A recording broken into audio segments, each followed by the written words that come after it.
47-ാം ദിവസം രാവിലെ 8 മണി.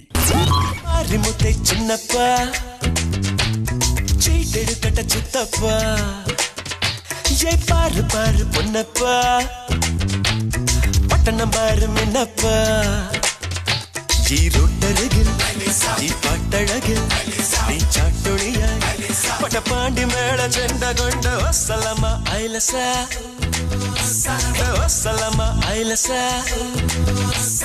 ഒസലമ ഐലസ ഒസലമ ഐലസ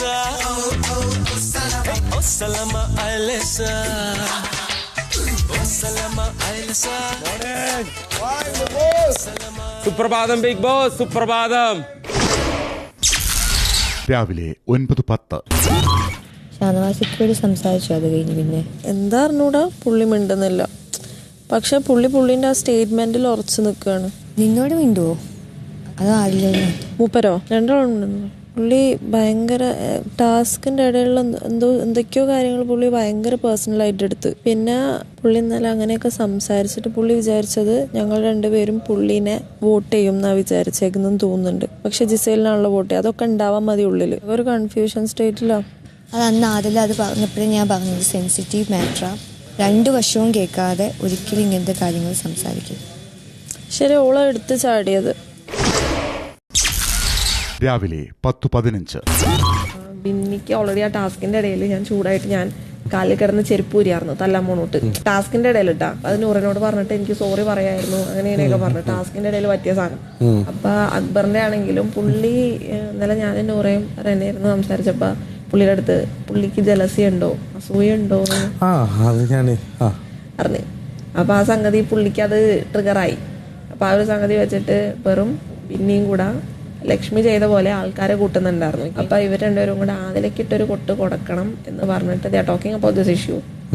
ഞാൻ പറഞ്ഞതും നിന്റെ ഇതിലും. അപ്പൊ നിന്നെ പിരികേറ്റുന്നുണ്ടോ എന്ന് എനിക്കറിയില്ല. ഇല്ല, എന്നെ പിരികേറ്റുന്നുണ്ട്. എൻ്റെ അടുത്ത് സംസാരിച്ചായിരുന്നു. പക്ഷെ അത് എനിക്കറിയാം എങ്ങനെ അത് ഹാൻഡിൽ ചെയ്യണം എന്നുള്ള കാര്യം എനിക്ക് വളരെ നന്നായിട്ട്. ഞാൻ നാളെ ഒരാളിനെ വ്യക്തിഹത്യ ചെയ്യില്ല. എനിക്ക് എഡ്യൂക്കേറ്റ്. എനിക്ക് ഷാനവാസിന്റെ വായിന്ന് പറഞ്ഞത് അദ്ദേഹത്തിന്റെ ചിന്താഗതികൾ തെറ്റാണെന്നുള്ള ഒരൊറ്റ കാര്യം മാത്രം എനിക്ക് കേട്ടാൽ മതി. ഈ ഒരു സംഭവം എന്നോടുള്ള ഹേറ്റഡ് വെച്ചിട്ട് നിന്റെ ഇഷ്യൂല് ഇതാവാണ്. അല്ലാതെ അല്ല, നിന്റെ കാര്യമല്ല. ഞാൻ അവരത് പറഞ്ഞു ഇറ്റ്സ് അബൌട്ട് മീ.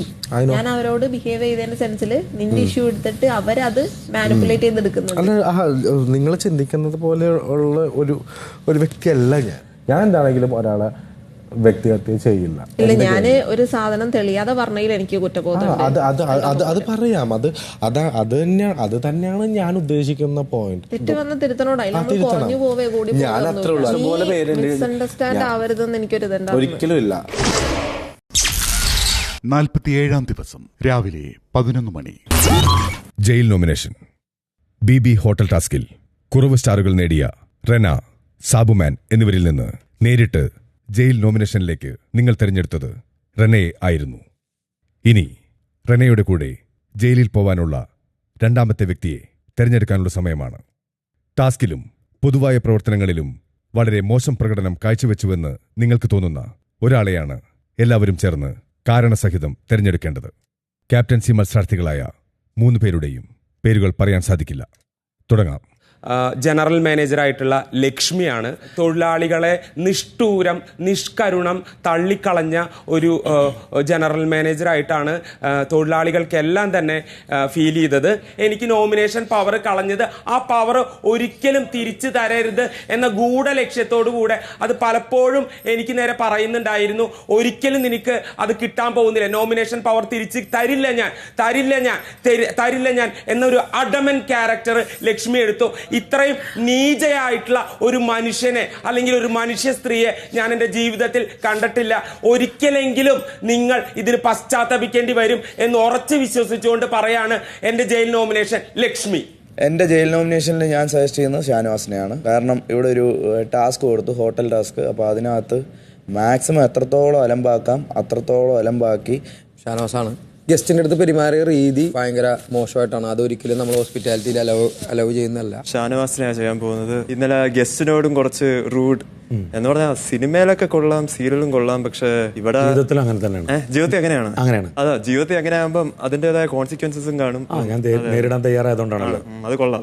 അപ്പം ഷാനവാസാണ് ഗസ്റ്റിനെ ഒരു വിലയും വെക്കാതെ വളരെ മോശപ്പെട്ട രൂപത്തിൽ ചിത്രീകരിക്കുന്ന ഒരു അവസ്ഥ ഉണ്ടായി. ഫിസിക്കൽ അഗ്രഷനിലോട്ടൊക്കെ വരുന്ന രൂപത്തിൽ അതുവരെ കാര്യങ്ങൾ എത്തി. ഏറ്റവും കൂടുതൽ തെറ്റ് കാണിച്ച ഈ വീട്ടില് ഷാനവാസിന്റെ അടുത്തുള്ള സുഹൃത്ത് അനീഷിനായിരിക്കും. ഏതെങ്കിലും ഹൗസ് കീപ്പിംഗ് എംപ്ലോയി റിസപ്ഷന്റെ ഫ്രണ്ടിൽ ഇരുന്ന് ചെരുപ്പിട്ട് സമരം ചെയ്യാറുണ്ടോ? ഇല്ലെങ്കിൽ പുള്ളി ഒരു ഗ്രൂപ്പ് ഗ്യാദർ ചെയ്യും, പുള്ളിയുടെ അഭിപ്രായം ആ ഗ്രൂപ്പിന് മനസ്സിലാക്കി എനിക്ക് പറയാനുള്ള കാര്യങ്ങൾ ഇവിടെ വന്ന് പറഞ്ഞപ്പോ അതുപോലെ കേൾക്കാതെ വാക്കൗട്ട് ചെയ്ത് ജനറൽ മാനേജർ ആയിരുന്നു. പിന്നെ എവിടെയാണ് എനിക്ക് പറയാൻ പറ്റുക? പിന്നെ എവിടെയാണ് എനിക്ക് പറയാൻ പറ്റുക? എന്റെ നേരത്തെ ഉണ്ടായ ഒരു കാര്യത്തെ കുറിച്ച് സംസാരിക്കുമ്പോ കേൾക്കാനായിട്ട് തയ്യാറായില്ല. ഞാൻ പിന്നെ എവിടെയാ പറയാ? എടാ നീ പറയുമ്പോ മിണ്ടാണ്ട് കേട്ടിക്കിടന്ന് നീ എന്നല്ലേ പറഞ്ഞേ? പിന്നെ അവൻ പറയുമ്പോ മിണ്ടാണ്ട് മാന്യത കാണിക്കണം. ഇത്ര നാളായിട്ട് മര്യാദ വിട്ട് ഞാൻ അക്ബറിനോട് പെരുമാറിയിട്ടുണ്ടോ? പെരുമാറണമെന്നുണ്ടോ? നീ മര്യാദ കേട് കാണിച്ച ചൂണ്ടിക്കാണിക്കാൻ ഈ വിളിച്ച വാക്ക് അതെ എനിക്ക് ഹേർട്ടാവാണ്. മിണ്ടാണ്ടിരുന്നപ്പോ പറ്റില്ല, പറയാള് പറഞ്ഞിരിക്കും. പറയടാ ഫിനിഷ് ആവുമെന്ന് ഞാൻ കരുതുന്നു. ഷാനവാസ് കാണിച്ച തെറ്റിന്റെ ഏറ്റവും കൂടുതൽ തെറ്റുകൾ സപ്പോർട്ട് ചെയ്യുന്ന ആള് അനീഷ്. അപ്പൊ എന്റെ ജയിൽ നോമിനേഷൻ അനീഷിനെയാണ്. ബിഗ് ബോസ് ക്ലിയർലി പറഞ്ഞിട്ടുണ്ട് നോമിനേഷൻ ആണ്, ചർച്ച അല്ല. ഇതൊക്കെ കണ്ടിട്ട് ഇനി എനിക്ക് നിന്നെ നോമിനേറ്റ് ചെയ്യാൻ തോന്നി. നമ്മളുടെ ഗസ്റ്റ് മിസ് ശോഭ വന്നപ്പോ അവര് ഒരു ടാസ്ക് തന്നായിരുന്നു, അനീഷിനെ സ്റ്റാച്ചു എന്ന് പറഞ്ഞ് മേക്കപ്പ് ചെയ്യണമായിരുന്നു. ഞാനത് ചെയ്ത് ആ നേരത്ത് പറഞ്ഞു നല്ലതാണ് മാഡം, നല്ല ഇഷ്ടം.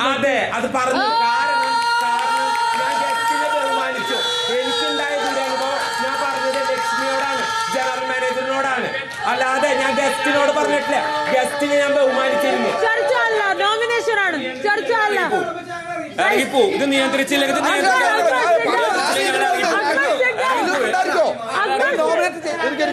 നിയന്ത്രിക്കണം. അത് ഞങ്ങൾ ഇതേപോലെ ഞാൻ പറയുമ്പോ നിങ്ങൾ എല്ലാവരും പോയില്ലോ. പല അവസരങ്ങളിൽ എനിക്ക് ഇവിടെ പറയാനുണ്ട് പറഞ്ഞപ്പോ ജനറൽ മാനേജർ അടക്കം ഇറങ്ങിപ്പോയില്ലോ. എന്ത് നീതിയാണത്? ഞാൻ പറയുമ്പോ ടാസ്കിന്റെ ഇടയിലൊക്കെ എനിക്ക് സംസാരിക്കാനുള്ളപ്പോ എല്ലാവരും ഇറങ്ങിപ്പോവാ. ഇവൻ രാത്രി കുറെ ബഹളം ഉണ്ടാക്കി all of A sudden. So അത് മാത്രം പറയണം. അനീഷ്, സത്യം പറഞ്ഞാൽ ഞാൻ വേറൊരാളുടെ പേര് പറയാനാണ് ഇരുന്നത്. എനിക്ക് സഹിക്കാൻ പറ്റുന്നില്ല. ഈ മനുഷ്യൻ ജയിലിൽ പോയി തന്നെ കിടക്കണം, എന്നാലും പഠിക്കില്ലെന്ന് എനിക്ക് നല്ല ഉറപ്പുണ്ട്. അനീഷ് ചേട്ടൻ നന്ദി. എന്റെ കാര്യം എന്താന്ന് വെച്ചാൽ ഷാനവാസും നെവിനും തമ്മിലുള്ളൊരു പ്രശ്നം ഉണ്ടായിരുന്നു. ഫസ്റ്റ് ഓഫ് ഓൾ അത് അവരുടെ രണ്ടുപേരുടെയും പ്രശ്നമായിരുന്നു. ഞാൻ പുള്ളിയുടെ അടുത്തൊന്നും വേറൊരാളുടെ അടുത്തൊന്നും കേട്ടത് കൊണ്ട് എനിക്ക് തോന്നിയിട്ടുണ്ടായിരുന്നു he is such a person. അവൻ തെറ്റുകാരനാണെങ്കിൽ അവനെ ഞാൻ ക്രൂശിക്കും. ഞാൻ പറഞ്ഞിട്ടുണ്ട്, എല്ലാവർക്കും ഒരു ധാരണയുണ്ട് അവൻ ഒരു കമ്മ്യൂണിറ്റീനെ റെപ്രസെന്റ് ചെയ്യുന്നുണ്ടെന്ന് പറഞ്ഞിട്ട്. It is not LGBTQ community. സ്ത്രൈണതയുള്ള പുരുഷന്മാരെയാണ് അവൻ റെപ്രസെന്റ് ചെയ്യുന്നത്. സോ ആ ഒരു തിരിച്ചറിവ് എനിക്ക് ഉണ്ടായിട്ടുണ്ട്. And I'm really sorry for what I said. ഇനി ഈ ഒരു നോമിനേഷനിൽ ഞാൻ നോമിനേറ്റ് ചെയ്യാൻ പോകുന്നത് ഷാനവാസ് ഖാനെയാണ്. ഇന്നലെ ടാസ്ക് നടന്നപ്പോൾ റിയാസ് അനീഷിനെ വിളിച്ചു വരുത്തിയിട്ട് ഇവിടെയുള്ള ഗോസിപ്സ് പറയാൻ പറഞ്ഞിട്ടുണ്ടായിരുന്നു. അപ്പോൾ പല കാര്യങ്ങൾ പുള്ളി ഭയങ്കര മോശമായിട്ട് ബിഹേവ് ചെയ്തിട്ടുണ്ട്. നമ്മൾ Bigg Boss house season 7 contestants നമ്മളാണ്. എന്ത് പേഴ്സണൽ ഗ്രഡ്ജ് അല്ലെങ്കിൽ എന്ത് സാധനം ഉണ്ടെങ്കിലും നമ്മൾ തമ്മിലാവണം. ഞാൻ ഷാനവാസ് ഖാന്റെ പേര് തന്നെ പറയുന്നത്, വേറൊന്നുമല്ല.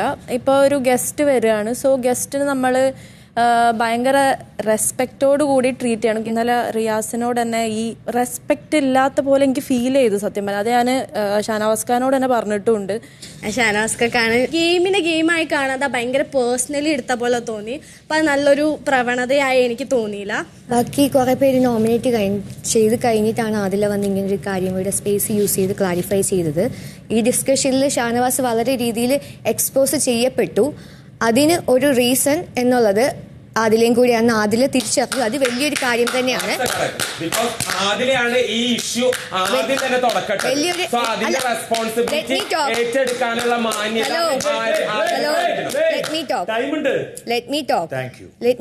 ഇത് ഇങ്ങനെ ഒരു സെൻസിറ്റീവ് ടോപ്പിക്കാണ്. ഇത് ഇത്രയും പബ്ലിക്കായിട്ട് പറയണോ വേണ്ടയോ എന്നുള്ളൊരു ക്വസ്റ്റ്യനും ഞാൻ ചോദിച്ചിരുന്നു. അപ്പൊ അതിനും പല റീസൺസ് ഉണ്ടെന്ന് അവൾ പറഞ്ഞു.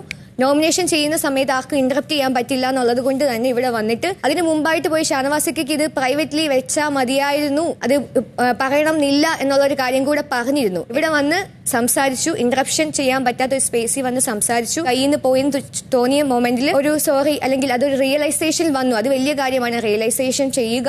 അന്ന് ചെയ്തെന്ന് വെച്ചിട്ട് ചെറിയൊരു നിസ്സാരമായിട്ട് തള്ളിക്കളയാൻ പറ്റുന്ന ഒരു വിഷയമല്ല ഇത്.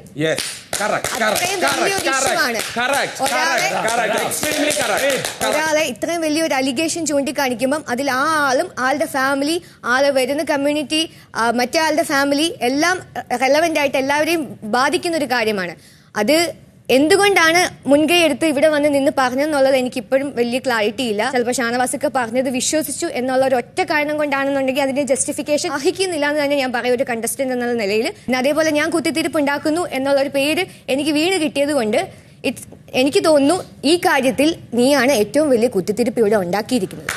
My nomination is Shanavas. Task ബേസിസിലാണെങ്കിൽ റിബൽ ആയിട്ട് കുറെ കാര്യങ്ങൾ ചെയ്തു. ഹോട്ടൽ ടാസ്ക് എന്നുള്ള രീതിയിൽ BB ഹോട്ടലിൽ ഷാനവാസിന്റെ പെർഫോമൻസ് അമ്പേ പരാജയമായിരുന്നു. 1% പോലും ചെയ്തത് തെറ്റാണെന്നുള്ളൊരു വിവരമോ ബോധമോ ഒന്നും ആൾക്കില്ല. ഇവിടെ പിന്നെ നമ്മൾ കണ്ടത് വേറൊരു വലിയൊരു തിക്ക് ഫ്രണ്ട്ഷിപ്പും കൂടാണ്, അനീഷിന്റെ ഫ്രണ്ട്ഷിപ്പ് അങ്ങോട്ടുള്ളത്. രണ്ടുപേർക്കും വിവരമില്ലാത്തതും ബോധമില്ലാത്തതുമാണ് കാരണം. ഇനി ഞങ്ങൾക്കൊന്നും ചെയ്യാൻ പറ്റത്തില്ല.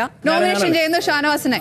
ഈ ആറ്റിറ്റ്യൂഡിന്റെ ലൈഫിലുള്ളത് എനിക്ക് 4 സ്റ്റാർ കിട്ടിയത് വർക്ക് ചെയ്തിട്ടാ. പ്രാങ്ക് ആണെന്നും പറഞ്ഞിട്ട് വേസ്റ്റ് മുഴുവൻ എറിഞ്ഞിട്ട് ഒരക്ഷരം ഇണ്ടാതെ ആ പ്രാങ്കിൽ ചെന്ന് വീഴാതെ ആ സാധനം മുഴുവൻ എടുത്തു മാറ്റി. ലാസ്റ്റ് ഡേ നവീന്റെ വിഷയം പക്ക പ്ലാൻ ചെയ്ത് ചോദിച്ച് ഇവിടെ എന്തൊക്കെയാ ഗോസിപ്പ് എന്ന് ചോദിച്ച് ആ ഗോസിപ്പ് അനീഷിനെ കൊണ്ട് പറയിപ്പിച്ചിട്ട് അത് പേഴ്സണലായിട്ട് എടുത്തിട്ട് എനിക്കുള്ള പണിയാണ് അവിടെ തന്നത് എന്നുള്ളത് എനിക്ക് മനസ്സിലായി. ഔട്ട് ഓഫ് ടാസ്കിൽ തന്നെ ഞാൻ പറയാം, തൊഴിലാളികൾ അടിമകളല്ല. ഇനി നോമിനേഷൻ പറയാം. ക്യാരക്ടറിൽ നിന്ന് എന്താണ് ചെയ്തില്ല എന്നുള്ളൊരു കാഴ്ചപ്പാട് എനിക്കുണ്ട് ആര്യനെതിരെ.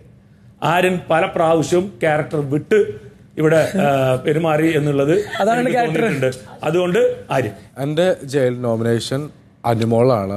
ഇന്നലെ ഒരു ഭയങ്കര ഡിപ്ലോമസി കളിക്കുന്നത് പോലെ എനിക്ക് ഭയങ്കരമായിട്ട് ഫീൽ ചെയ്തു. കാരണം ബിക്കോസ് ജിസൈലിനെയും ഷാനവാസ് ഈ രണ്ടുപേരിൽ ആർക്കാണ് ക്യാപ്റ്റൻസി ചോദിച്ചപ്പോഴത്തേക്ക് ഞാൻ അനുമോളെ നോക്കിയപ്പോൾ അനുമോള് കൈ പൊക്കുന്നില്ല. പിന്നെ ഷാനവാസ് എന്നുള്ള ഓപ്ഷൻ വന്നപ്പോഴത്തെ അനുമോള് കൈ പൊക്കും. പിന്നെ എന്തിനാ ഇവിടെ ഗെയിം കളിക്കാൻ വേണ്ടിട്ട് വന്നേക്കുന്നത്? എന്റെ ജയിൽ നോമിനേഷൻ അക്ബറാണ്. ഇവർ രണ്ടുപേരുടെ പ്രശ്നങ്ങൾ ഇവിടെ നടന്നുകൊണ്ടിരിക്കുന്ന ഇടയിൽ പുള്ളി അതിനിടയിൽ ഈ പിന്നെ കുത്തിത്തിരിപ്പ് ഉണ്ടാക്കാൻ വേണ്ടി എല്ലാവരെയും കൂട്ടിയിട്ടിട്ട് പുള്ളിയുടെ ഒരു പേഴ്സണൽ ഇതിനു വേണ്ടി പുള്ളി അത് അങ്ങനെ എടുത്തോണ്ടിരിക്കുന്ന ഒരു അവസ്ഥയാണ് ഞാൻ കണ്ടോണ്ടിരിക്കുന്നത്. ഓരോ ഭാഗത്തുനിന്നും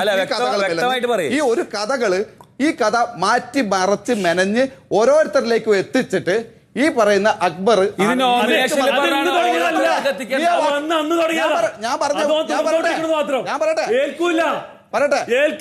വാക്ക് യൂസ് ചെയ്തു. ആട്ടും തോലിട്ട ചെന്നായ് എന്ന് പറഞ്ഞു. ഈ കിടക്കുന്ന ആട്ടും കൂട്ടങ്ങൾക്കിടയിൽ ആട്ടും തോലിട്ട ഒരു ചെന്നായ് ഉണ്ട് എന്ന് വെച്ചാൽ ഒരാൾ തുടങ്ങി വെച്ചത് ബാക്കിയുള്ളത് മുഴുവൻ പോയി ചെന്നായ ഉണ്ട്. അപ്പൊ ഞാൻ പറയാം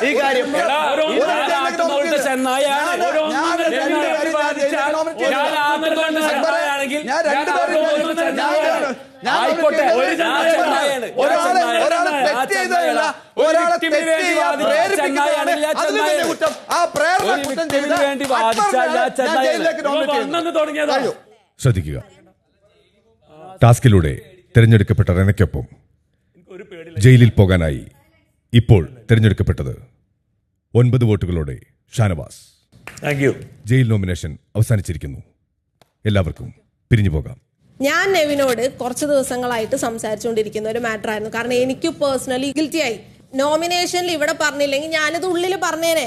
അല്ലാതെ എൻ്റെ കയ്യിൽ നിന്ന് പോയത് കൊണ്ടല്ല ഞാനിവിടെ പറഞ്ഞത്. കുത്തിത്തിരിപ്പിൻ്റെ കാര്യമാണെങ്കിൽ ഞാൻ അന്ന് ബെഡിലിരുന്നിട്ട് റെനോടും ബിന്നിനോടും ഞാൻ ഈ കാര്യം പറഞ്ഞിട്ടുണ്ടായിരുന്നു. എനിക്ക് തോന്നിയത് which I stood here and spoke. അന്ന് ആ മല്ലി ഇലയുടെ ടോപ്പിക് ഉണ്ടായിരുന്നപ്പോൾ ഞാൻ വന്ന് നോക്കുമ്പോൾ ഇവൻ പറഞ്ഞു ഷാനവാസ് ഇങ്ങനെയാ തട്ടിയെന്ന്. കണ്ടവർ പറഞ്ഞു അങ്ങനെയല്ല, ഇങ്ങനെ എടുത്തിട്ടാ കളഞ്ഞേ.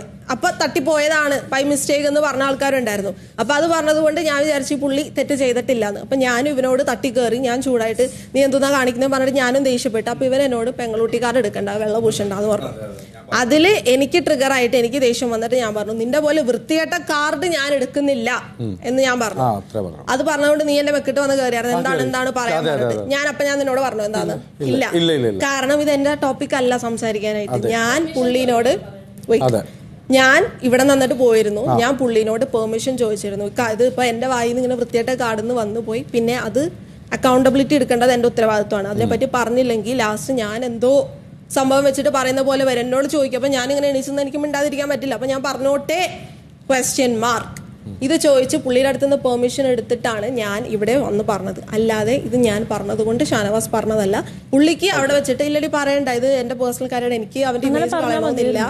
വെയിറ്റ്, ഒരു 45 വയസ്സുള്ള ബാക്ക്വേർഡ് ചിന്താഗതിയായിട്ടുള്ള പുള്ളി പറയണതും നിങ്ങൾ ഈ വിഷയം പോയിന്റ് ഔട്ട് ചെയ്യണതും വ്യത്യാസമുണ്ട്. ഇവനെ സപ്പോർട്ട് ചെയ്ത് ഇവർക്ക് വേണ്ട മോറൽ സപ്പോർട്ട് കൊടുക്കുന്ന ആൾക്കാരാണ് നിങ്ങൾ. ഞാൻ വന്നേക്കുന്നത് ഫെമിനിൻ മാനറിസം സ്ത്രൈണതയുള്ള എല്ലാ പുരുഷന്മാരും ഈ കമ്മ്യൂണിറ്റിയുടെ ഭാഗമാകുന്നവരല്ല, അവർ കുടുംബവും കുട്ടികളായിട്ട് ജീവിക്കുന്നവർ, അങ്ങനത്തെ ഒരു ചെറിയ വിഭാഗത്തിനാണ് ഞാൻ പ്രസന്റ് ചെയ്യുന്നത്. ഓക്കെ, അങ്ങനെയുള്ള സ്ത്രൈണതയുള്ള പുരുഷന്മാർ ബസ്സിലും മറ്റേ ഇവിടെയും ഓട്ടോ സ്റ്റാൻഡിലും അവിടെ ഇവിടെയൊക്കെ നിന്ന് രോഗികളും അല്ല. ശരിക്കും പറഞ്ഞാൽ ഈ സംഭവം ഒന്നും ഞാൻ കണ്ടിട്ടുണ്ടായിരുന്നില്ല. ആ ടൈമിൽ എൻ്റെ അടുത്ത് അതിൽ ഒത്തിരി തവണ ബാക്കി നടന്നും പല സ്ഥലത്ത് ഇരുന്ന് എന്നോട് ചോദിച്ചു, നിനക്ക് തോന്നിയിട്ടില്ലേ നീ ഇങ്ങനെ ഇവൻ ഇവിടെ കിടന്ന് ഡാൻസ് കളിക്കുന്ന കാണുമ്പോൾ നിനക്ക് തോന്നിട്ടില്ല? ഡാൻസ് മാത്രമല്ല ആണുങ്ങളെ ഹഗ് ചെയ്യുന്നതാണെങ്കിലും കണ്ടിട്ടില്ലേന്ന് ചോദിച്ചു. അപ്പൊ ഞാൻ പറഞ്ഞു അപ്പൊ എനിക്കൊന്നും തോന്നിയില്ല. അത് കഴിഞ്ഞ് വീണ്ടും എൻ്റെ അടുത്ത് അതിൽ ചോദിച്ചു, സത്യം പറ തോന്നിട്ടില്ലേ, കള്ളം പറയും, നീ പ്രവീണിനോട് പറഞ്ഞിട്ടില്ലേന്ന് ചോദിച്ചു. ഞാൻ പ്രവീണിനോട് ഞാൻ പറഞ്ഞിട്ടുണ്ടായിരുന്നു, ഈ ഇവിടെ നിങ്ങൾ തമാശ കാണിക്കുന്ന സംഭവം ഓവർ ആക്കി കളിക്കാൻ നിനക്ക് ഭയങ്കര രണ്ടുപേർക്ക് ഇവനോട് പറഞ്ഞിട്ട് കാര്യമില്ല. ഫസ്റ്റ് ടൈം വന്നപ്പോൾ ഞാൻ ഫസ്റ്റ് വിചാരിച്ചു ഇവൻ എന്താ ഇങ്ങനെയൊക്കെ കാണിക്കുന്നേ, പക്ഷെ അതിലാണ് എന്റെ പുറകെ നടന്നിട്ട് അല്ലേ ആ ഒരു കാര്യം ഉറപ്പിക്കണം. ഈ പുറകെ നടന്ന് ചോദിച്ച സംഭവത്തിന്റെ തലേ ദിവസം, അതായത് ബാക്കത്തെ ദിവസം രാത്രി ബെഡിൽ കിടന്നിട്ട് ഞങ്ങൾ സംസാരിക്കുന്നുണ്ടായിരുന്നു നിന്റെ കാര്യം തന്നെ. അപ്പൊ ഇവള് പറഞ്ഞിട്ടുണ്ടായിരുന്നു, പ്രവീണിനോട് ഞാൻ പറഞ്ഞിട്ടുണ്ടായിരുന്നു വെയിറ്റ് ഒരു ഡിസ്റ്റൻസ് കീപ്പ് ചെയ്തോ. അത് ഞാൻ അതാണെന്ന് പറഞ്ഞിട്ടില്ല. പ്രവീണിനോട് ഡിസ്റ്റൻസ് കീപ്പ് ചെയ്തോ പറഞ്ഞു പറയണമെങ്കിൽ മിസ്റ്റേക്ക് ആയിട്ട് തോന്നിയിരിക്കണം. അല്ലാതെ നമ്മൾ ഒരാളോട് എന്തിനാ ഡിസ്റ്റൻസ് കീപ്പ് ചെയ്യുന്നത്? ഇവക്ക് എല്ലാവരെയും മുന്നിൽ വെച്ചിട്ട് ഒരു സ്റ്റാൻഡ്, രാത്രി കിടക്കുമ്പോ വേറെ സ്റ്റാൻഡ്, അല്ലെങ്കിൽ കുറച്ച് കഴിഞ്ഞ് ആരും ഇതിനെയാണ് ഞാൻ ചോദ്യം ചെയ്തത്. അങ്ങനെ നീ പറഞ്ഞില്ല. ഞാൻ ഇവൻ നോക്ക്, ഇവന്റെ ബെസ്റ്റ് ഫ്രണ്ട് ആയിരുന്നു. നീ എപ്പോഴും പോയി അങ്ങനെ നീ പറഞ്ഞില്ല. എനിക്ക് നിങ്ങൾ ആരും ഇംപ്രസ് ചെയ്യേണ്ട കാര്യമില്ല. എനിക്ക് ഞാൻ ഒരു ഡാമേജ് ഉണ്ടാക്കിയിട്ടുള്ളത് ഇവനും എന്റെ ഫാമിലിക്കും. ആ പുള്ളിയുടെ അത് കൺഫർമേഷൻ ആവുന്നതിന് മുന്നേ കേട്ടത് കൊണ്ട് പുള്ളിയോടുള്ള ഒരു ബന്ധത്തിൽ ഞാൻ വിശ്വസിച്ചു പോയത് കൊണ്ട് അത് എന്റെ മിസ്റ്റേക്ക് ആണ്. അത് ഞാൻ അഡ്മിറ്റ് ചെയ്യും. തെറ്റുപറ്റി എനിക്ക് അഡ്മിറ്റ് ചെയ്യണത് ഒരു ബുദ്ധിമുട്ടുമില്ല. ഒരു കാര്യം പറഞ്ഞോട്ടെ, നിങ്ങളിപ്പം എന്നെ ഈ ചർച്ച ചെയ്യുമ്പോൾ ഇതിന്റെ ബാക്കി ഇതിലും ചർച്ച ചെയ്യുമ്പോൾ ഇതിന്റെ ബാക്കി നാളെ പറഞ്ഞുതരാം. അതില തെറ്റ് മനസ്സിലാക്കി അതിന് സോറി പറയാൻ തയ്യാറാവുന്നുണ്ടെങ്കിൽ ദാറ്റ്സ് ഗുഡ്. ഈ ഒരു അലിഗേഷൻ നിലനിൽക്കുന്നിടത്തോളം കാലം എനിക്ക് ഒരിക്കലും എന്റെ ഫാമിലിക്ക് എന്റെ ഒരു പബ്ലിക്കിന്റെ സ്പേസിൽ ഇറങ്ങി നോക്കാൻ പറ്റത്തില്ല. എനിക്ക് അത് മാറ്റേണ്ട ഉത്തരവാദിത്തം ആദില ആൻഡ് ഷാനവാസിനുണ്ട്. നെവിന്റെ കാര്യത്തിൽ എന്താണ് ഫീൽ ചെയ്തത്, നീ അങ്ങനെ കണ്ടിട്ടുണ്ടോ, എന്താ നിന്റെ ഒപ്പീനിയൻ എന്റെ അടുത്തും ചോദിച്ചിരുന്നു. മലയാളിയുടെ ഇഷ്യൂന്റെ ഇടയ്ക്ക് ആ ബ്ലണ്ടറായിട്ട്, അതായത് ഇപ്പം പെങ്ങളൂട്ടി കാർഡ് എടുക്കുന്നുണ്ടോ എന്ന് ഇവൻ ചോദിച്ചപ്പം തിരിച്ച് എന്ത് വൃത്തികെട്ട കാർഡാണ് നീ എടുക്കുന്നുള്ളത് അവളുടെ സൈഡിൽ നിന്ന് വന്ന മിസ്റ്റേക്കാണ്. ഫസ്റ്റ് ഓഫ് ഓൾ അത് ന്യായീകരിക്കാൻ വേണ്ടിയിട്ടാണ് അവള് പോയിട്ട് ഷാനവാസിനെ പിടിച്ചിട്ട് ഈ ഒരു കാര്യം ഉണ്ടായി അത് പറയണം എന്ന് പറഞ്ഞതും അവളുടെ സൈഡ് ന്യായീകരിക്കാൻ വേണ്ടിയിട്ട് മാത്രമാണെന്ന് ഞാൻ വിശ്വസിക്കുന്നു. പറഞ്ഞത് എന്ന് പറയണം എന്ന് ഞാൻ പറയാൻ പെർമിഷൻ എടുത്തു എന്ന് പറഞ്ഞത്, അങ്ങനെ ഒരു വൃത്തികെട്ട കാര്യം പറഞ്ഞു എന്ന് നീ പറയുന്നതിന് മുമ്പ് you have to make sure that നീ അത് ചെയ്തില്ല. ഒരു കണ്ടസ്റ്റന്റ് ഇങ്ങനെ ഒരു കാര്യം പറയുമ്പോൾ ഒരു വേറൊരാളും കൂടി ഇൻക്ലൂഡഡ് ആണെന്നുണ്ടെങ്കിൽ അതിന്റെ സത്യാവസ്ഥ അറിഞ്ഞിട്ട് മാത്രം വേണമായിരുന്നു ആ പേഴ്സണോട് പോയി ചോദിച്ചിട്ട് വേണമായിരുന്നു ബാക്കി എല്ലാവരുടെയും കൺസെന്റും കാര്യങ്ങൾ എടുക്കാൻ. അതുവരെ സംസാരിക്കാത്ത കാര്യം പുതിയ ഗസ്റ്റ് റിയാസ് വന്നതിന് ശേഷം നെവിന്റെ സ്റ്റാൻഡ് അറിയാനും ആ സംഭവം വേറൊരു എക്സ്റ്റെൻഡിലേക്ക് പോയപ്പോഴാണ് അറിയാൻ ശ്രമിച്ചതും കാര്യങ്ങളും. എനിക്ക് ക്ലാരിറ്റിക്ക് വേണ്ടി ഞാൻ ചോദിക്കാം, പ്രത്യക്ഷത്തിൽ ഷാനവാസിക്കയും ഈ പ്രശ്നത്തിന് ശേഷം നൂറ ആദിലയും മിണ്ടുന്നില്ല. ഞങ്ങൾ ഇന്നലെ മിനിഞ്ഞാന്ന് രാത്രി let me talk.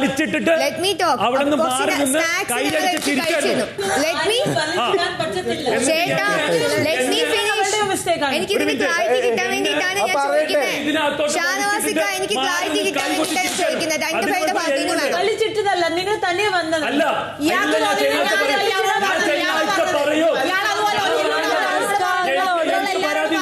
എനിക്ക് നിവിനെതിരെ പരാതി ഉണ്ട്. ഞാൻ ഉന്നയിച്ച പരാതി അണ്ണു വിട്ട ഞാൻ വ്യത്യാസമല്ല. ഞാനത് പറയുന്ന സ്ഥലത്ത് പറയും. പക്ഷേ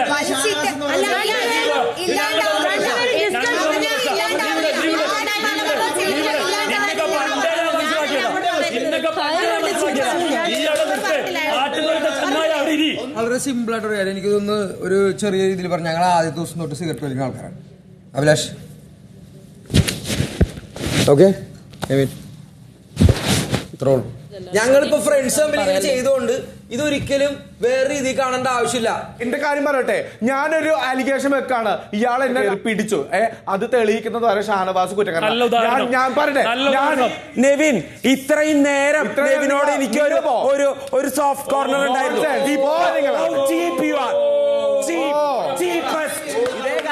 പറഞ്ഞപ്പോ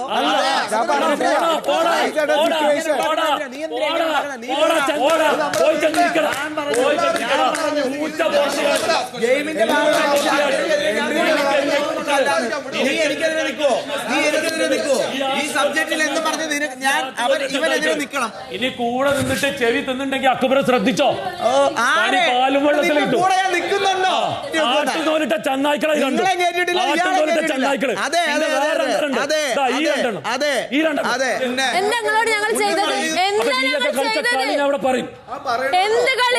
നീയൊക്കെ അഭിലാഷിനോട് കളിച്ച ഡബിൾ പ്ലേ ഉണ്ടല്ലോ ആ കളി ആ ടാസ്കിലാണെങ്കിലും അത് റിയലില് എന്നോട് കളിച്ചു കഴിഞ്ഞാൽ വിവരം അറിഞ്ഞൊക്കെ ഒരു പ്ലാനും ചെയ്തിട്ടില്ല. അഭിലാഷേട്ടൻ ഞങ്ങൾ ഇതായിട്ട് ഒരു കമ്മ്യൂണിക്കേഷൻ ഉണ്ടായിട്ടില്ല. ഷാനവാസ് ഞങ്ങൾ ഖേദിക്കും. കാണാത്ത നിങ്ങൾ പറയണ്ട. ഈ മനുഷ്യനെ ഞങ്ങൾ സംസാരിച്ചിട്ടില്ല. നമ്മൾ സംസാരിക്കുമ്പോ ഇവന്റെയൊക്കെ സബ്ജക്ട് പോലും ഇവന്റെയൊക്കെ പേര് പോലും ഉച്ചരിക്കാറുണ്ടോ? ഞാൻ ഇവനൊക്കെ എന്റെ സബ്ജക്റ്റിൽ പോലും ഇവന്റെ പേരില്ലാത്ത സബ്ജക്റ്റ് ഇവൻ വേറെ കാര്യത്തിലുണ്ടാക്കും. മൈൻഡിൽ ഇല്ലാത്തവൻ ഗെയിമറായിട്ട് പോലും അല്ലെ ഇവിടെ നിൽക്കുന്നതായിട്ട് പോലും നീ മറന്നു. നീ അതിലില്ല. അതാണ് പിടിക്കുന്നത്. അഭിലാഷും നിങ്ങൾ അത് അഭിലാഷിനെ ആയിട്ട് ഓർത്തണ്ട. നിന്റെ ഒക്കെ അണ്ടർ പ്ലേ എന്നാ പറഞ്ഞത്. ഇതുവരെ ഞങ്ങൾക്ക് പ്രശ്നമില്ല. അതിനല്ല ഇപ്പൊ എന്താ ഒരു പ്രശ്നം? നിങ്ങളോട് കൺസെന്റ് ചോദിച്ചിട്ടല്ലേ ഞങ്ങൾ ഈ പ്രശ്നം പറഞ്ഞത്. 47-ാം ദിവസം ഉച്ചയ്ക്ക് 1:20. ഞാൻ ആദ്യം തൊട്ട് പറയണം, എനിക്ക് ഈ മൂന്നാമത് ഒരാളുടെ ഒപ്പീനിയൻ ഇതിൽ കേൾക്കേണ്ട ആവശ്യമില്ല. എനിക്ക് എന്തെങ്കിലും ചോദിക്കാനുണ്ടെങ്കിൽ അത് ഷാനവാസിനോടും നെവിനോടും മാത്രം. അല്ല, അതിലൊരു അണ്ണുവിട വ്യത്യാസമല്ല എനിക്ക്. പക്ഷെ ഇതിൽ കളിച്ച കളികൾ ആരൊക്കെ എന്നുള്ളത് പറയണ്ടേ. ഞാൻ ഒരാളുടെയും മോശമായിട്ട് ചിത്രീകരിക്കാൻ അങ്ങനെയാണ് എങ്കിൽ നമ്മൾ ആജീവനാന്ത ഫ്രണ്ട്സ് ആയിരിക്കും. അല്ല പിന്നെ ഉറപ്പ്. സത്യസന്ധമല്ലാത്ത ഒരു കാര്യം ഞാൻ പറയില്ല. പക്ഷെ ആരെങ്കിലും മോശമായിട്ട് നമ്മളോട് ബിഹേവ് ചെയ്ത് കഴിഞ്ഞാൽ അത് ഞാൻ തുറന്ന് കാണിക്കുകയും ചെയ്യും. ഇവിടുന്ന് അത് പറഞ്ഞിട്ട് പോകണമെന്നുണ്ടെങ്കിൽ നെഞ്ചും വിരിച്ച് തല ഉയർത്തിയിട്ട് തന്നെ ഇവിടുന്ന് ഇറങ്ങിപ്പോകും. യാതൊരു സംശയവുമില്ല. ഇതിൻ്റെ ഇടയിൽ കൂടെ ഈ മുതലെടുപ്പ് നടത്താൻ ആരെങ്കിലും ശ്രമിച്ചു കഴിഞ്ഞാൽ അതും തുറന്നു കാണിക്കും. അതിനിപ്പോൾ ഏത് അടുത്ത ആൾക്കാരാണെങ്കിലും ഈ ഒരു ഇഷ്യൂലോട്ട് എന്നെ വലിച്ചയച്ച് എല്ലാം കൂടി എൻ്റെ തലയിലോട്ട് വന്നപ്പോൾ ഒരാളെ വ്യക്തിഹത്യ ചെയ്യുന്നു, ഒരാളെ മോശക്കാരനായി ചിത്രീകരിക്കുന്നു, ഞാൻ കള്ളം പറയുന്നു എന്നുള്ളൊരു ലെവലിലോട്ട് എന്നെ കൊണ്ട് എത്തിച്ചിട്ട് ഇവർ പതുക്കട് ഊരിയിട്ട് ഇവരെ ഭാഗം സേഫാക്കാൻ വേണ്ടി നടക്കുകയായിരുന്നു. എന്നിട്ട് നെവീൻ്റെ അടുത്ത് പോയിട്ട് അവനെ തെറ്റിദ്ധരിപ്പിക്കുന്നു, മറ്റുള്ളവരടുത്ത് പോയി കണ്ട് അവരെ സൂചിപ്പിക്കുന്നു, കാര്യങ്ങൾ പറയുന്നു. എന്നിട്ട് അവരൊരു സേഫ് ഗെയിം കളിച്ചുകൊണ്ടിരിക്കുകയായിരുന്നു. അത് എത്ര അടുത്ത ഞാൻ അവരെ ഈ നെഞ്ചിലാണ് കൊണ്ടുവരുന്നത്. എൻ്റെ പെങ്ങന്മാരെ പോലെ, എൻ്റെ പെങ്ങളുട്ടികളെ പോലെ. ആ വിശ്വാസം അവർ തെറ്റിച്ച് അവർ സ്വാർത്ഥരാണ്. ഇതിനു മുമ്പ് എനിക്ക് ചെറിയൊരു ഇൻസിഡൻറ്റ് ടാസ്ക് ബേസിലാണെങ്കിൽ പോലും എനിക്കുണ്ടായതാണ്. പക്ഷേ അതങ്ങനെ വിട്ടു. ടാസ്ക് അല്ലേ, ഞാൻ എല്ലാം പേഴ്സണലായിട്ട് എടുക്കുന്നതുകൊണ്ട് എനിക്ക് ഭയങ്കരമായിട്ട് ഫീൽ ചെയ്തു. പക്ഷേ ഇത് എന്നെ വലിയൊരു കയത്തിലോട്ട് തള്ളിയിട്ട് കണ്ട് അവർ കരക്ക് നിന്ന് കൈയടിച്ച് ചിരിക്കുക. സമ്മതിക്കില്ല ഞാൻ. ശനിയാഴ്ച ആവട്ടെ ഷാനവാസ്, കൊടുകൈ.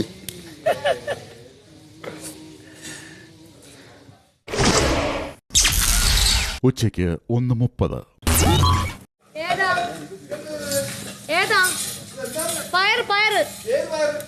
കറി ഉണ്ടാക്കാൻ നിങ്ങൾക്ക് വെജ് ആര് പറഞ്ഞു? ആർക്ക് വേണം ഈ കറി? എനിക്ക് വേണ്ട. ഇത് എന്തോന്ന് ഇത്?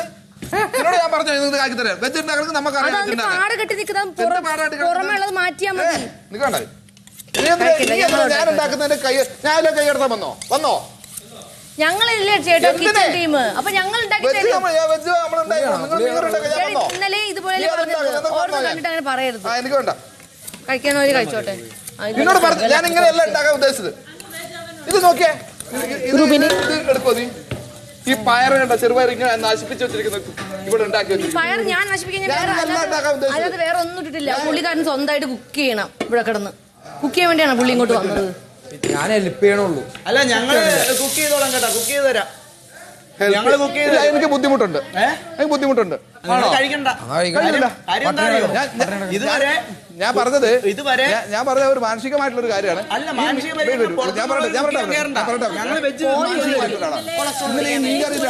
ഇതൊക്കെ ഉണ്ടാക്കി ആ കൈ കൊണ്ടൊക്കെ എടുക്കുമ്പോ എനിക്കൊരു കിച്ചൺ ടീം പറഞ്ഞോളൂ.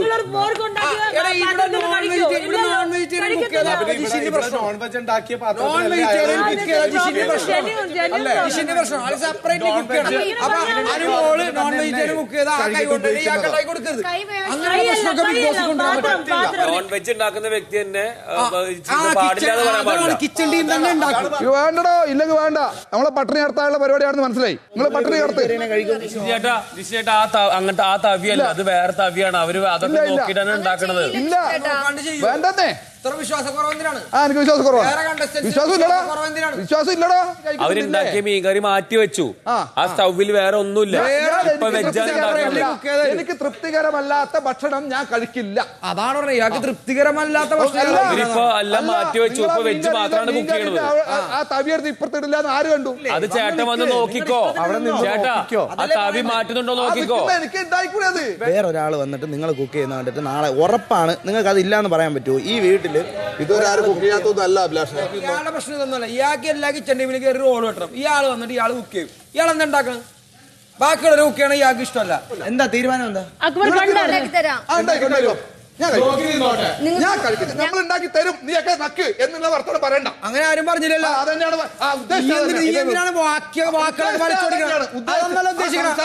ഇവിടെ കിച്ചൺ ടീം ഉണ്ടാക്കി തരും. കിച്ചൺ ടീം ഉണ്ടാക്കി തരും. നീയൊക്കെ കഴിക്കില്ല. നീ എല്ലാ കിച്ചൺ ടീമിലും കുക്ക് ചെയ്യണമെന്ന് ആര് പറഞ്ഞു? എന്നെ പട്ടിണിക്കാൻ വേണ്ടിയല്ലേ നീയൊക്കെ പറയുന്നത്?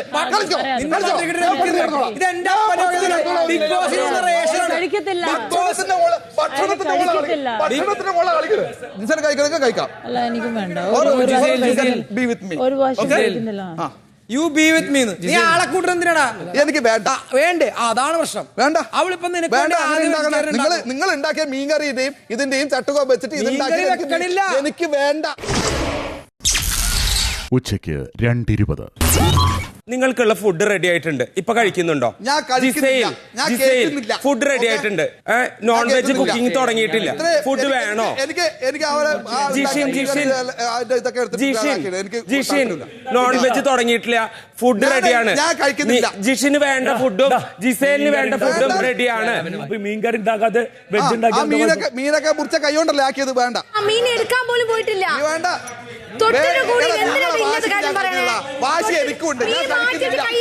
ഞാൻ ഇന്നും കഴിക്കില്ല. നാളെ കഴിക്കില്ല. ഒരു മിനിറ്റ് എടുത്ത് ചാടല്ലേ. ചാടാന്നില്ല. ശാന്താവ്. കഴിക്കില്ല. പറഞ്ഞാണ് ഇവന്റെ ഒക്കെ വായിലുള്ള എച്ചില് വർത്താനം കേട്ടിട്ട് ഇവന്റെ ഒക്കെ എച്ചില് കഴിക്കാനല്ല ഞാൻ ഇവിടെ വന്നിരിക്കുന്നത്. ഇവന്റെയൊക്കെ മറ്റേ വർത്താനല്ല. ഇവന്റെ വായിൽ വരുന്ന വൃത്തിയായിട്ട വർത്താനം, വേസ്റ്റ് വർത്താനം. ഈ വേസ്റ്റ് കഴിക്കാൻ എന്റെ പട്ടി വരും. വൈകിട്ട് 4:15. BB airlines. ഇത് നിങ്ങളുടെ ക്യാപ്റ്റൻസി ടാസ്ക്. ക്യാപ്റ്റൻസി മത്സരാർത്ഥികളായ ഒനീലും ആദിലയും ജിസേലും ഇപ്പോൾ വിമാനം പറത്താൻ പോവുകയാണ്. അതെ, നിങ്ങൾ ഇന്ന് എയറിലായിരിക്കും. തന്നിരിക്കുന്ന കളർ പേപ്പർ ഉപയോഗിച്ച് വിമാനമുണ്ടാക്കി നിങ്ങൾ നിൽക്കുന്ന ചെന്നൈ എയർപോർട്ടിൽ നിന്ന് തിരുവനന്തപുരം, കൊച്ചി, കണ്ണൂർ എന്നീ എയർപോർട്ടുകളിലേക്ക് ലാൻഡ് ചെയ്യിപ്പിച്ച് പരമാവധി പോയിന്റുകൾ നേടിയെടുക്കുക എന്നതാണ് നിങ്ങളുടെ ടാസ്ക്.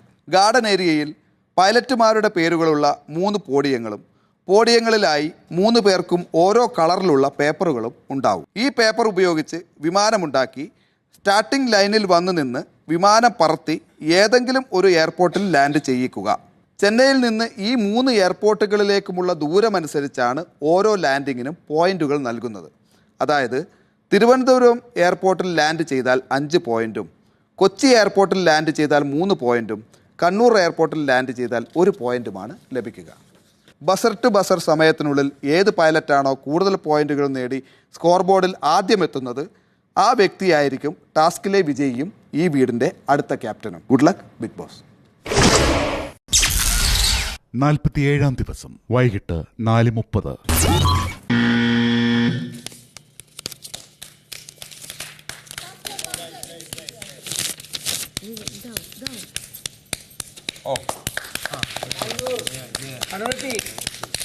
കണ്ണൂർ എയർപോർട്ടിൽ ആദ്യത്തെ ഫ്ലൈറ്റ് പറത്തിക്കൊണ്ട് ആദില വളരെ സ്പീഡോട് കൂടി രണ്ടാമത്തെ ഫ്ലൈറ്റ് എയർപോർട്ടിൽ വളരെ മോശകരമായ കൊച്ചി എയർപോർട്ടിൽ ഇറക്കാൻ ശ്രമിച്ചെങ്കിലും അത് കണ്ണൂർ എയർപോർട്ടിൽ വന്നിരിക്കുകയാണ്. അതന്നെ തല തിരിച്ചാണ് ചെയ്യുന്നത്. അതായത് ഒരച്ചുകൊണ്ടാണ് അദ്ദേഹം എറിയുന്നത്. 1 2 3 4 പോയിന്റ്.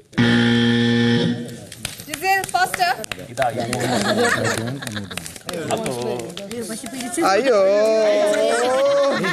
പറയുന്ന ജിസൈലിനെ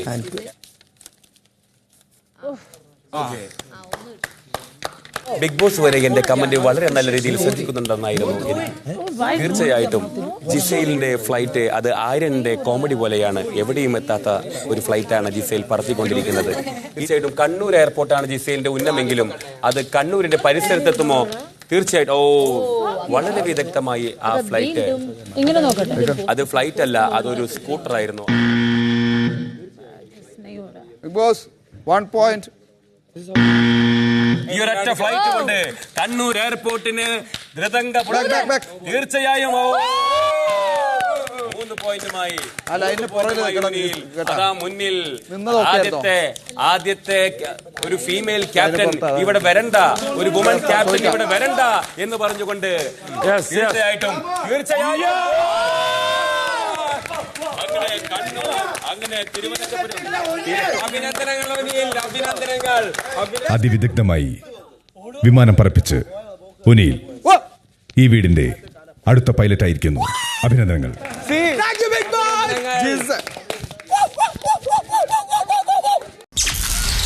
47-ാം ദിവസം വൈകിട്ട് 6:05.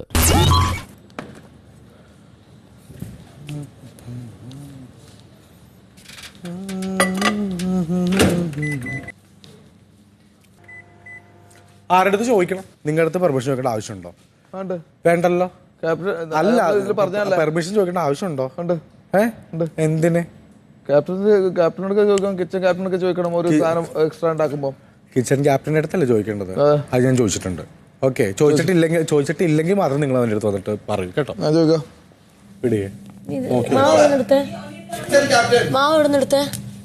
നിങ്ങളോട് ചോദിച്ചിട്ടാണോ ചെയ്തത്? അല്ലല്ലോ. അപ്പൊ പിന്നെ നീല പറഞ്ഞ പെർമിഷൻ പിടിച്ചിട്ടാണ് ഞങ്ങൾ വലതും പറയും. ഇവിടെ പോയി കേസ് കൊടുക്കുന്നത് നിങ്ങൾക്ക് ഇഷ്ടമുള്ള പിന്നെ അവന് തോന്നിയ പോലെ ഉണ്ടാക്കി കഴിക്കാൻ വേണ്ടിയല്ല ഇവിടെ വെച്ചിരിക്കുന്നത്. ഇത് പ്രത്യേകം പറഞ്ഞാണ്. അക്ബർ അവന് തോന്നിയ പോലെ ഉണ്ടാക്കാൻ പാടില്ല. പിന്നെ ഇനി ഒന്നിലേക്ക് കഴിച്ചാൽ അത് കഴിക്കാം. ഞങ്ങൾ ഒരു ആഹാരം ഉണ്ടാക്കാൻ നിങ്ങൾ പറ്റത്തില്ല. നിങ്ങൾക്ക് തിന്നാം. ഞങ്ങൾ ഇവിടെ വിശന്നിട്ടിരിക്കണം. കഴിക്കും, അത് വേണം. Very good. ഇപ്പം എന്തോ നെവിനെ കാണിക്കുന്നത്. എനിക്ക് പറഞ്ഞ അലിഗേഷൻ വെച്ച് നോക്കുമ്പോ ഇതൊന്നും എന്റെ മുമ്പിൽ ഒരു പ്രശ്നമല്ല. മനസ്സിലായില്ലേ? രാത്രി 7:45. Today Dazzler presents to you a glamorous challenge. സ്റ്റൈലും ക്രിയേറ്റിവിറ്റിയും ഒത്തിണക്കുന്ന ഡാസ്ലർ ഗ്ലോബ് ചലഞ്ച്. മനോഹരമായ ചുണ്ടുകൾക്ക് വേണ്ടി ലോങ് ലാസ്റ്റ് ചെയ്യുന്ന രീതിയിലാണ് Dazzler all day lip colour design ചെയ്തിരിക്കുന്നത്. Smudge proof and transfer proof ഫോർമുലയിലൂടെ ദിവസം മുഴുവൻ നീണ്ടു നിൽക്കുന്ന ഫ്രഷ് ആൻഡ് ക്ലീൻ ലുക്ക് തരാൻ ഇതിന് കഴിയുന്നു. ലൈറ്റ് വെയ്റ്റ് ടെക്സ്ചറും ക്വിക്ക് ഡ്രൈ ഫിനിഷും കാരണം എവിടെയും എപ്പോഴും എളുപ്പത്തിലും കംഫർട്ടബിളായും ധരിക്കാൻ നിങ്ങളെ സഹായിക്കുന്നു. 50-ലധികം ലോങ് ലാസ്റ്റിംഗ് ഷെയ്ഡുകളിൽ Dazzler all day lip colour ലഭ്യമാണ്. It's the perfect choice to complement every mood and occasions. മത്സരാർത്ഥികളിൽ 4 പേരടങ്ങുന്ന 3 ടീമുകളായി തിരിയുക. ഓരോ ടീമിലെയും 3 പേർ മോഡലുകളും 4ാമത്തെ വ്യക്തി സ്വന്തം ടീമിനെ പ്രതിനിധീകരിക്കുന്ന അവതാരകനും ആയിരിക്കും. ഓരോ ടീമും നിങ്ങൾക്ക് നൽകിയിരിക്കുന്ന ഡാസ്ലർ യൂണിറ്റിൽ നിന്നും പ്രൊഡക്റ്റുകൾ ഉപയോഗിച്ച് ടീമിലെ 3 മോഡലുകളും ഏറ്റവും ക്രിയേറ്റീവായും ഇന്നോവേറ്റീവുമായുള്ള മേക്കപ്പ് ചെയ്ത് റാമ്പ് വാക്ക് ചെയ്യുക എന്നതാണ് task. Housemates, bring out your creativity, unleash your inner glam squad, and may the best team shine bright with Dazzler. Good luck, Big Boss. രാത്രി 8:15.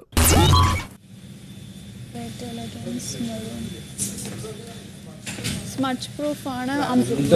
50 ഷെയ്ഡ്സിലുണ്ട്. Fresh look.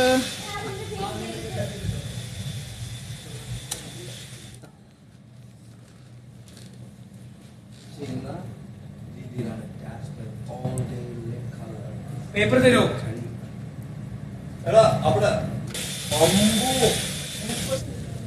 Lakshmi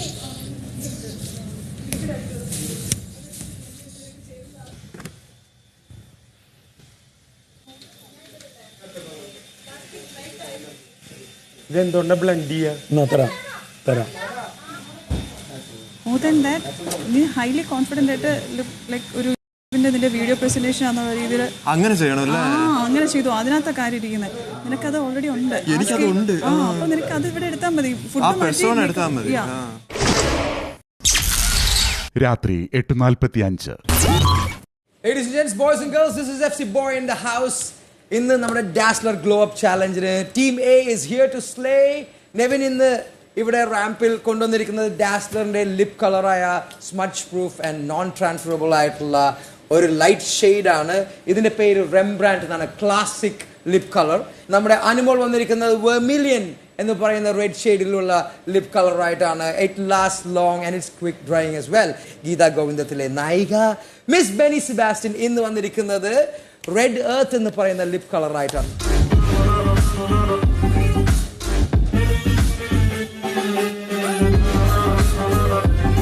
Come on guys, put your hands up. Cheer up for them.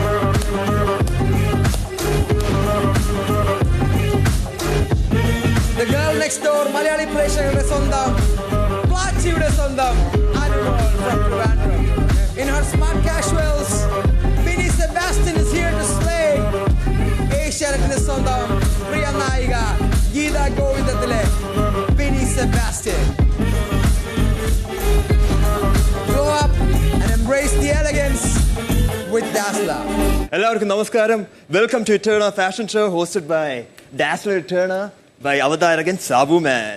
Lakshmi ഇവിടെ ചെയ്തിരിക്കുന്നതെന്ന് പറഞ്ഞാൽ office ലുക്കാണ്. So Dazzler ഇറ്റേണേൻ്റെ lip colour എന്ന് പറയുമ്പോൾ transfer പ്രൂഫും അതുപോലെ തന്നെ സ്മഡ്ജ് പ്രൂഫുമാണ്. So Lakshmi, start.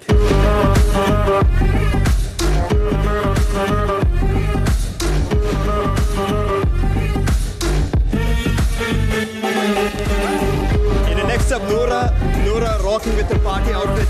Go Noora, come on.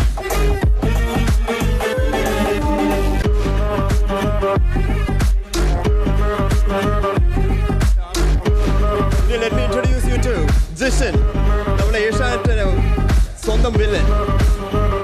A villain with danger, passion, energy. Yeah. Welcome to the dazzler night. നമ്മൾ എല്ലാ ഡേറ്റിന് വേണ്ടി, ഒരു ഡേറ്റ് നൈറ്റ് ലുക്കിന് വേണ്ടി ഇട്ടിരിക്കുന്നത് ബാലഡാണ്. അതല്ലാതെ ഒരു ബാർബി ക്യൂട്ട് ലുക്കിന് വേണ്ടി ഒരു കോൺട്രാ ഇട്ടിരിക്കുന്നത് ഒരു വെർമേലിയൻ ആണ്.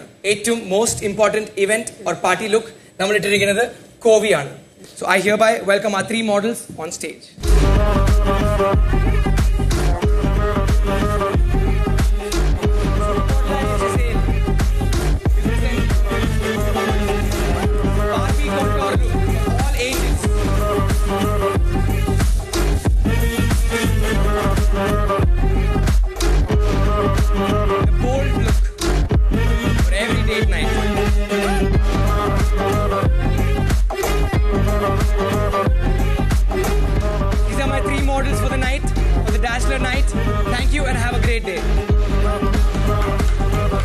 ഗൈസ്, എല്ലാവരും നല്ല നൈസ് പ്രസന്റേഷൻ ആയിരുന്നു. 3 ടീമുകൾക്കും ഒരു മികച്ച കയ്യടി തരികയാണ്. ഞങ്ങൾ ഈ 4 ജഡ്ജസും ഏക മനസ്സോടെ പറയുകയാണ്, ഇന്ന് വിജയിച്ച ടീം സി.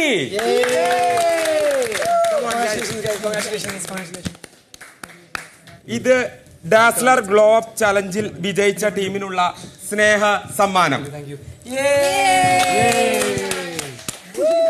വിജയിച്ച ടീമിന് അഭിനന്ദനങ്ങൾ. രാത്രി 9:30. ഇന്നത്തെ പരിപാടി എന്തായാലും കഴിഞ്ഞു. ഇന്നിപ്പോ രാത്രി എല്ലാവർക്കും വേണ്ടി വെജിറ്റേറിയൻ ഫുഡ് ഉണ്ടാക്കുന്നു. അതിൽ അവർക്ക് എതിരഭിപ്രായം ഇല്ല. നോൺ വെജിറ്റേറിയൻ ഉണ്ടാക്കുമ്പോ വെജിറ്റേറിയൻസ് അവരുടെ ഉണ്ടാക്കിക്കോട്ടെ. എല്ലാവരുടെയും തീരുമാനമാണ്. അതായത് ഞാൻ വരുന്ന കിച്ചൺ ടീം ആരാണോ അവരാണ് തീരുമാനിക്കേണ്ടത്. അത്രേ ഉള്ളൂ. എല്ലാവർക്കും തീരുമാനിക്കും. എപ്പോഴായാലും നോൺ വെജ് ഉണ്ടാക്കുമ്പോ വെജ് ഉണ്ടാക്കാനുള്ള ഇത് നമുക്ക് തരണം. അതായത് ഞങ്ങളും ഒന്ന് ഇറങ്ങി, അപ്പൊ ജിഷിനും ഒരു പടി ഇറങ്ങാം. അപ്പോഴാണ് ഈ കോംപ്രമൈസ് എന്ന് പറയുന്ന കാര്യത്തിലോട്ട് വരുള്ളൂ, അല്ലേ? ഞാൻ നല്ല സ്നേഹത്തോടെ നിങ്ങൾക്ക് എല്ലാവർക്കും വെച്ച് വിളമ്പി തന്നിട്ടുള്ള ഒരാളാണ്. നിങ്ങൾക്ക് എന്റെ ഫുഡ് ഇഷ്ടപ്പെട്ട ഒരാളാണ്. ഞാൻ ഒരു റിക്വസ്റ്റ് ആണ് ഞാൻ ചോദിക്കുന്നത്. ഇനി അങ്ങോട്ട് നോണ് നമുക്ക് ഇഷ്ടമുള്ള ഭക്ഷണമാണ്. അപ്പൊ നമ്മൾ ഇഷ്ടമുള്ള ഭക്ഷണം നമ്മൾ ഉണ്ടാക്കുമ്പോ അവർക്ക് ഇഷ്ടമുള്ള ഭക്ഷണം ഉണ്ടാക്കിക്കോട്ടെ എന്നാ ചോദിക്കുന്നത്. ഇനി തൊട്ട് നോൺ വെജ് ഉണ്ടാക്കുന്ന ദിവസങ്ങൾക്ക് നിങ്ങൾക്ക് വെജ് ഉണ്ടാക്കാൻ തന്നെ. പക്ഷേ നിലവിലുള്ള കിച്ചൺ ടീമിനോട് ജസ്റ്റ് റിക്വസ്റ്റ് ചെയ്താൽ മതി, നിങ്ങൾ കഴിഞ്ഞിട്ട് ഞങ്ങൾ ഉണ്ടാക്കിക്കോളാം. അത്രേ ഉള്ളൂ.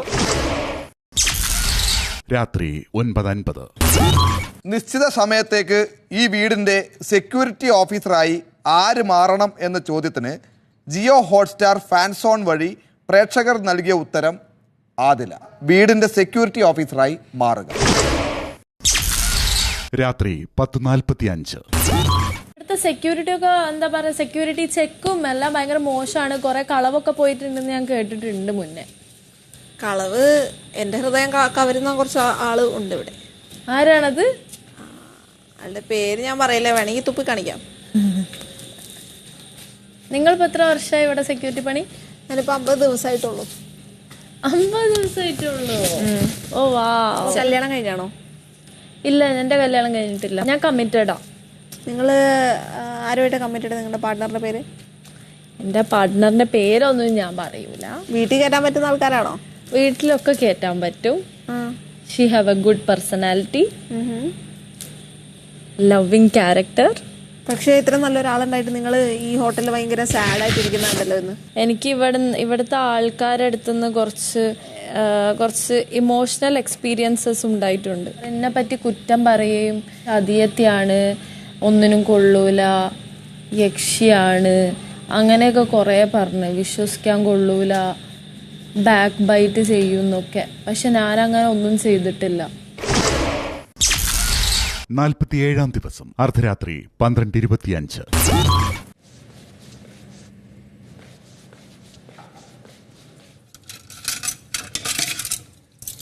നിങ്ങൾ അയച്ചാണോ? ക്യാപ്റ്റനോട് ചോദിക്കണേ. കഴിച്ചിട്ടുണ്ടോ?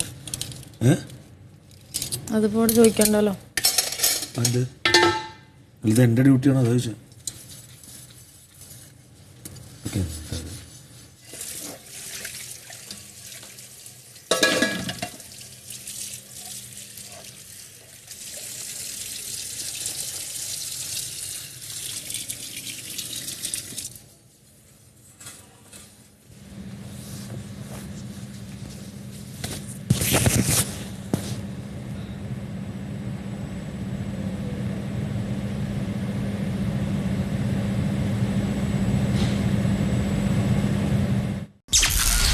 നാൽപ്പത്തിയേഴാം ദിവസം പുലർച്ചെ 3:15. ഞാനും അനീഷും ഇക്കാടെ നെവിന്റെ മാറ്റർ പറഞ്ഞെന്ന് എന്തിലാ വിചാരിച്ചു വെച്ചേക്കണം. നീ ഇല്ലായിരുന്നു അവിടെ? ഞാനുണ്ടായിരുന്നു. പുള്ളി റിയാസ് ഗോസിപ്പ് ചോദിച്ചതാണ് അനീഷിനെ വിളിച്ചു. ഗോസിപ്പ് ചോദിക്കാൻ എന്താ കാരണം? പുള്ളി ഓൾ ഓഫ് എ സഡൻ ചോദിച്ചതാണ്. പ്രത്യേകിച്ച് കാരണം തലേന്ന് രാത്രികത്തെ പ്ലാനിങ് റിയാസിന്റെ. അല്ല, നിങ്ങൾ പറഞ്ഞു ഞാൻ പറഞ്ഞു. ഇവിടെ വരുന്ന ഗസ്റ്റുകളോട് മുഴുവൻ കരഞ്ഞ് നവീന പറഞ്ഞുകൊണ്ടിരിക്കണ. നിങ്ങൾ അനീഷിനെ കൊണ്ട് ഇവിടെ നടക്കുന്ന ഗോസിപ്പുകൾ എന്തൊക്കെയാന്നുള്ളത് പറയിപ്പിക്കുന്ന സമയത്ത് നീ അവിടെ ഉണ്ട്. ഞാൻ അതേ പറഞ്ഞോളൂ. നീ പറഞ്ഞോ ഇല്ല എന്നുള്ളതല്ല, അതായത് നീയും കൂടിയും അവിടെ കേട്ടുകൊണ്ടിരിക്കുന്നുണ്ട്. അപ്പോൾ അന്ന് രാവിലെ റിയാസ് പോകുന്ന അന്ന് രാവിലെ എൻ്റെ നെഞ്ചത്തോട്ട് വന്നത് നിങ്ങളെല്ലാവരുടെയും മുന്നിൽ ഈ ഇൻസിഡൻറ്റ് സംസാരിച്ചതിന് ശേഷം അല്ലേ? ഏത് നവീനും ഞാനും തമ്മിലുള്ള ഇൻസിഡൻറ്റ് സംസാരിച്ചതിന് ശേഷം നവീൻ തലേ ദിവസം റിയാസിനോട് കരഞ്ഞ് ഈ കാര്യങ്ങളൊക്കെ പറഞ്ഞ് അവർ പ്ലാൻ ചെയ്ത് കണ്ടാണ് അനീഷിനെ വിളിച്ചാണ്ട് ഗോസിപ്പ് സംസാരിച്ചത്. അതെനിക്കറിയാം. ബെഡ് മാറ്റിയതും വേസ്റ്റ് കൊടുത്തിട്ടതും അതിന് ശേഷമല്ലേ? നിന്റെ ആവശ്യത്തിന് എന്നെ യൂസ് ചെയ്യും. നിനക്കൊരു ചാൻസ് എന്നെ മിസ്യൂസ് ചെയ്യുകയും ചെയ്യുമ്പോൾ എനിക്കിട്ട് പണി തരികയും ചെയ്യുമ്പോൾ ഞാൻ പണി തന്നിട്ട് എനിക്ക് എന്താ കിട്ടുന്നത് ഞാൻ ചോദിക്കുന്നത്. ഈ കാര്യത്തിന് നെവിനോട് ഞാൻ പറഞ്ഞതെന്ന് വെച്ചാല് ഞാൻ കേറിയിട്ട് പറഞ്ഞത് എന്റെ തെറ്റ്. ഞാനന്ന് അവിടെ നിന്ന് എന്റെ വായിന്ന് വന്നു പോയത് എന്റെ തെറ്റ്. വൃത്തിയായിട്ട കാർഡ് എന്ന് പറഞ്ഞത്. ഈ നവീന്റെ കാര്യം ഞാൻ ആർക്കും സംസാരിച്ചു. ഇത്രയും ദിവസമായിട്ട് നിങ്ങളോട് ഷെയർ ചെയ്തൊന്നല്ലാതെ ഞാൻ ഇതിവിടെ ഒരു പ്രശ്നമാക്കി മാറ്റിയിരുന്നോ? ഇല്ല. അവന്റെ ഇമേജ് കളയണമെന്നില്ലായിരുന്നു. ഇല്ലായിരുന്നു. നിങ്ങൾക്ക് വേണ്ടി നിങ്ങൾ പറഞ്ഞ നിന്റെ വായിൽ നിന്ന് വന്നൊരു വാക്കിന് വേണ്ടിയിട്ടാണ് ഞാൻ ഇത്രയും ക്രൂശിക്കപ്പെടുന്നത്. പറയണ്ടെന്ന് പറഞ്ഞൂടായിനോ? എന്നാല് ഇവിടെ വന്നിട്ട് ഇത്രയും പ്രശ്നം ഉണ്ടായിട്ടും ഞാൻ ആ വേർഡ് യൂസ് ചെയ്തിട്ടില്ല. എനിക്കെതിരെ എനിക്ക് ഏറ്റവും ദേഷ്യമുള്ള കാര്യം ഭക്ഷണം ഞാൻ തട്ടിയെന്ന് പറയുന്നത്. കാരണം ഞാൻ ഒരു അന്നത്തിന് അത്രയും കഷ്ടപ്പെട്ട മനുഷ്യരാണ്. ആ അന്നം തട്ടുക എന്ന് പറയുന്നത് എൻ്റെ നിഘണ്ടുവിലേ ഇല്ല. ആ സമയത്താണ് നിങ്ങൾ എന്നെ വിളിച്ചു കാണ്ട് ഇക്ക ഞാനിങ്ങനെ ഒരു വാക്ക് പറഞ്ഞു പോയി. അപ്പൊ അവൻ ചോദിക്കുന്നുണ്ട് എന്താണ് സംഭവം. ഞാൻ ഇക്കാന്റെ ഈ കാര്യം ഞാൻ സംസാരിച്ചോട്ടെ. പ്രവീണിനും ഇങ്ങനൊരു മോശം എക്സ്പീരിയൻസ് ഉണ്ടായിട്ടുണ്ട്. അത് ഞങ്ങൾ സംസാരിച്ചു വരുമായിരുന്നു. ഇനി ഇക്കാക്ക് ഇത് സംസാരിക്കാൻ പറ്റുമോ? ഞാൻ സംസാരിച്ചോട്ടെ എന്നോട് അനുവാദം ചോദിച്ചു അല്ലേ? അപ്പൊ ഞാൻ അനുവാദം തന്നെ എന്തുകൊണ്ടാണെന്ന് എന്താ, ഇവൻ ആ ക്യാമറയിൽ പോയിട്ട് ബിഗ് ബോസിനോട് പറയുന്നുണ്ടായിരുന്നു ഞാൻ വൃത്തികെട്ട കാർഡ് ഇറക്കി എന്നുള്ളത്. മറ്റേ ആദില പറഞ്ഞു എനിക്കതെന്താണെന്ന് അറിയണം ബിഗ് ബോസ്. അക്ബറിനോട് വന്നാണ്ട് പറഞ്ഞു ഞാൻ വൃത്തികെട്ട കാർഡ് ഇറക്കി എന്ന് പറയുന്നുണ്ട് അവള്, അതെനിക്കറിയണം. ഈ അഭിലാഷിനോട് വന്നിട്ട് പറഞ്ഞു ഇതൊക്കെ എൻ്റെ മുമ്പിലാ. അപ്പൊ മനസ്സിലായി വൃത്തികെട്ട കാർഡിൽ നിങ്ങൾ ലോക്കാണെന്ന്, നീ ലോക്കാണെന്ന്. അങ്ങനെ നീ ലോക്കായി നിൽക്കുമ്പോൾ നിന്നെ ലോക്കാക്കി ഇടാനും എനിക്ക് താല്പര്യമില്ലാത്തതുകൊണ്ടാണ് ഞാൻ അതിന് സമ്മതം മൂടിയത്, നിനക്ക് വേണ്ടി. മനസ്സിലായ? എന്നിട്ടും ഇത്രയും ദിവസം ഞാൻ പറഞ്ഞിട്ടില്ലായിരുന്നു നിനക്ക് വേണ്ടിയാണ് ഞാനിത് പറയുന്നത്. ചുരുങ്ങിയത് 2 ആഴ്ചയായി അവൻ എന്നോട് മിണ്ടിയിട്ട്, ഞാൻ അവനോട് മിണ്ടിയിട്ട്. 47-ാം ദിവസം പുലർച്ചെ 4:35. ഇതിന്റെ സത്യാവസ്ഥ എന്താണ്, യാഥാർത്ഥ്യം എന്താന്നുള്ളത് കാണാൻ നിൽക്കാനോ വെളിപ്പെടാൻ നിൽക്കാനോ പോലും അവർക്ക് സമയമില്ല. ഇവർ 2 പേരെ കെട്ടിപ്പിടിച്ച ആൾക്കാർ, ആര്? അപ്പാനിയും അക്ബറും കെട്ടിപ്പിടിച്ച് കിടന്നുറങ്ങാറ്. ഞാൻ എത്രയോ തവണ കണ്ടിട്ടുണ്ട്.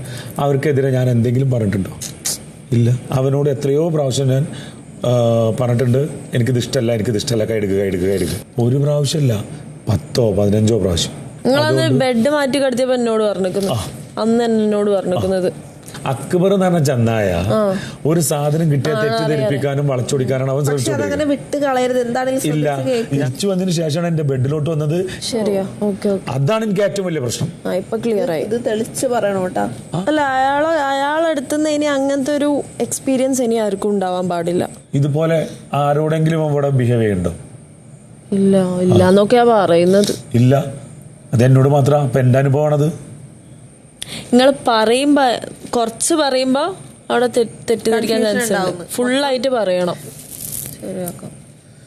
ഇപ്പൊ ഇതെങ്ങനെ ഡീൽ ചെയ്യാനാ ഉദ്ദേശം? ഡീൽ ചെയ്യാം. അവളറിയാണ്ട് പറഞ്ഞു പോയി, അത് പറയും. ഞാൻ നിങ്ങളെ മാറ്റി നിർത്തിയ എല്ലാ കാര്യങ്ങളും ഞാൻ മാപ്പ് പറഞ്ഞു, സോറി പറഞ്ഞു, ഞാൻ മാറിക്കാനായിരുന്നു ഞാൻ വിചാരിച്ചിരുന്നത്. അപ്പോൾ അതുകൊണ്ടാണ് ഞാൻ നിങ്ങളെ മുന്നിൽ വെച്ചിട്ട് അനീഷിനോട് ഈ കാര്യം സംസാരിക്കാന്ന് വിചാരിച്ചത്. സോറി പറയാനോ? ലാലേട്ടന്റെ മുന്നിൽ. ആരോട്? നവീനോട്. നിങ്ങളവിടെ സോറി പറയേണ്ട കാര്യമില്ലല്ലോ. ഇല്ല, അങ്ങനെ വിചാരിച്ചിരുന്നത്. പക്ഷെ അങ്ങനെ ഇപ്പം നിങ്ങളും സ്റ്റേണായിട്ട് നിൽക്കുന്നുണ്ടെന്നുണ്ടെങ്കിൽ പിന്നെ അതിന്റെ ആവശ്യമില്ല. അനീഷിനോട് പറയേണ്ട ആവശ്യമില്ല. ഇല്ല. അപ്പൊ ഈ ഉടക്കി നിൽക്കുന്ന ഈ പ്രശ്നങ്ങളൊക്കെ കഴിഞ്ഞിട്ടും ആണല്ലോ ഈ ക്യാപ്റ്റൻസി ടാസ്ക് വന്നത്. ആ സമയത്തും നമ്മൾ ഒന്നിച്ച് നിൽക്കുന്ന കണ്ടിട്ട് അഭിലാഷ് അക്ബറിനെ വിളിച്ചിട്ട് പിന്നെ നിങ്ങളെങ്ങനെ എന്നെയായിട്ട് കൂട്ടായത്? പറ്റിപ്പോയി. ഇപ്പൊ എന്ത് ചെയ്യാനാ? ചില സത്യങ്ങൾ തെളിയണമെന്നില്ല, പക്ഷെ അത് സത്യം അല്ലാണ്ടിരിക്കൂല.